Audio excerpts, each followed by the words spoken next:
The year is 1893. A 12-year-old boy from Germany loses his parents.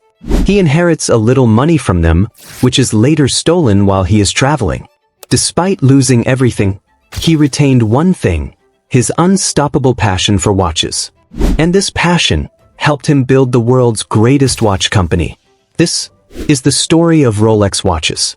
Following his parents' death, Germany's 12-year-old Hans Wilsdorf became an orphan.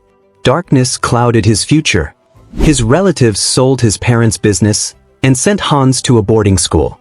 Here, he became friends with a boy from Switzerland, who informed him a lot about Switzerland's watchmaking industry.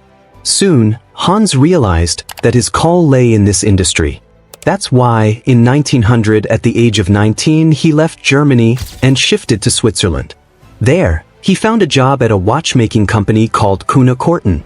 He was tasked with checking the accuracy of hundreds of watches daily. This role made him passionate about creating perfect watches. In 1903, he decided to settle in London. But during the journey, he met with a tragedy. The 3,300 German gold marks he had inherited from his parents got stolen. This was a significant setback in his life. Yet, moving forward was his only option. In London, he took up a job in another watchmaking company in the sales and marketing department. In the next 2 years, he learned much about manufacturing, sales, and most importantly, consumer behavior directing the watchmaking industry. He realized that most watchmaking companies were focused on making their watches fancy and decorative, while the customers wanted simple, accurate, durable, and elegant watches. To change the situation, 24-year-old Hans decided to start his own watchmaking business. But there was one problem. Hans lacked sufficient capital to start the business. That's why he welcomed his brother-in-law on board as a business partner in exchange for capital. This led to the formation of the Wilsdorf and Davis firm in 1905. They realized that watches were indispensable for travelers, as they needed to catch trains and buses on time to reach their destinations. That's why they decided to manufacture pocket watches, catering to travelers. Compared to ordinary watches, this watch was smaller in size to make it more portable for travelers. The pouch for this watch was manufactured using high-quality leather to make it more sturdy and give it a premium look. This watch was called the Portfolio Pocket Watch. Despite being the company's first product, it was a hit. Even though Hans started his company with pocket watches, he didn't want to be limited to manufacturing pocket watches. He predicted that wristwatches would completely replace pocket watches in the future. That's why Hans shifted his focus to manufacturing world-class wristwatches. But the problem was that the customers of the time weren't keen on accepting wristwatches. There was a perception that only females wore wristwatches. Hans wanted to change this perception. In 1906, Hans saw that both males and females loved to wear bracelets in Britain. He spotted a huge opportunity here. He launched gold and silver wristwatches on the market. Instead of leather, the straps of these watches were made of gold and silver. This made the watches look like bracelets. Moreover, these watches weren't called wristwatches. They were branded as bracelet watches. As a result of this strategy, Hans' watches became popular across Britain. Moreover, Hans realized that all the watches in the market carried the names of their manufacturers as their brand names. Hans wanted his watches to have a unique name, something that could neatly fit in the dial and be pronounced easily in any language. He combined different alphabets and came up with more than 100 names. At one point, the pleasant-sounding name of Rolex came to the fore. He trademarked this name in 1908. Rolex watches were selling well, but they still had accuracy issues. Actually, that the wristwatch's movements are little. That's why nobody could succeed at designing a perfectly accurate movement. Till 1910, Hans imported the movements for his watches from Switzerland. But now, Hans decided to make his own movement. He began to study horology. He met with expert watchmakers worldwide and became an expert in movements. He then developed his first wristwatch movement, 15-line caliber 200. He then sent it to Switzerland's official chronometer testing institute for certification. The institute conducted rigorous tests on the movement. Later, It turned out to be the world's first wristwatch movement that received a chronometer certificate. Basically, Hans had successfully developed an accurate wristwatch movement. This innovation improved Rolex's reputation. His watches began to get exported to other European countries. By 1914, Hans had set up multiple offices of Wilsdorf and Davis. He had formed a team of 60 exceptional people.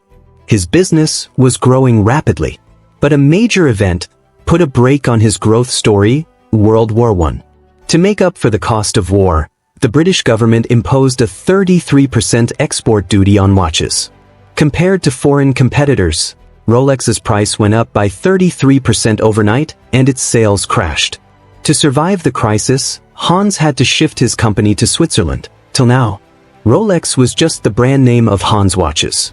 Upon reaching Switzerland, he changed the company's name to Rolex Watch Company and started many of his business operations from scratch. The market for luxury watches had crashed due to the war. But Hans observed an interesting trend. There was a sudden demand for wristwatches from the armies fighting the war. Despite the unsuccessful attempt, Mercedes Gleitze became popular for her effort. With her, the Rolex Oyster gained popularity for being the world's first waterproof watch. Hans featured Mercedes and Rolex alongside each other in the ads. Moreover, he displayed the Rolex Oyster in a fish tank in all retail stores.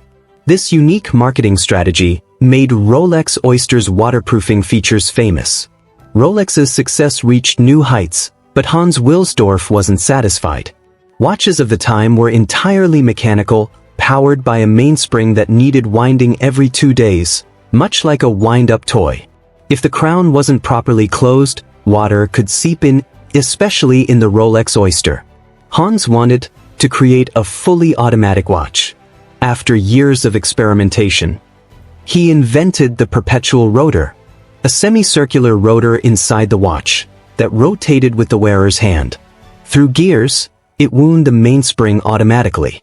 This innovation led to the Rolex Oyster Perpetual, making Rolex and Hans legends in watchmaking. World War II brought new challenges. Global supply chains were disrupted, and Rolex sales plummeted. Personal tragedy struck in 1944 when Hans lost his wife. Despite these hardships, he remained resilient, focusing on crafting world-class watches. In 1945, for Rolex's 40th anniversary, Hans introduced the Rolex Datejust, the first automatic watch to display the date. Early complaints about the tiny date window inspired Hans to add a 2.5x magnifying glass, solving the problem. In the following years, Rolex launched groundbreaking watches. The Rolex Explorer, 1953, for mountaineers. The GMT Master, 1955, with a rotating bezel for pilots. And the Deep Sea Special, 1960, tested at nearly 11,000 meters deep to withstand extreme ocean pressure.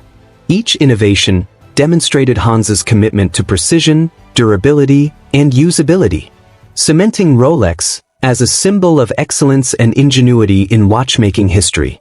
This is how Rolex established itself as the king of the watchmaking industry, be it the tip of Mount Everest or the deepest point in the ocean. There was only one watch brand that could handle these extreme conditions: Rolex. Hans achieved things with Rolex that no watchmaker could ever dream of achieving. In 1960, at the age of 79, Hans Wilsdorf left the world. But he left behind a watch brand that had made him immortal. This was the story of Rolex. If you enjoyed this video, make sure to subscribe to the channel for more stories like this.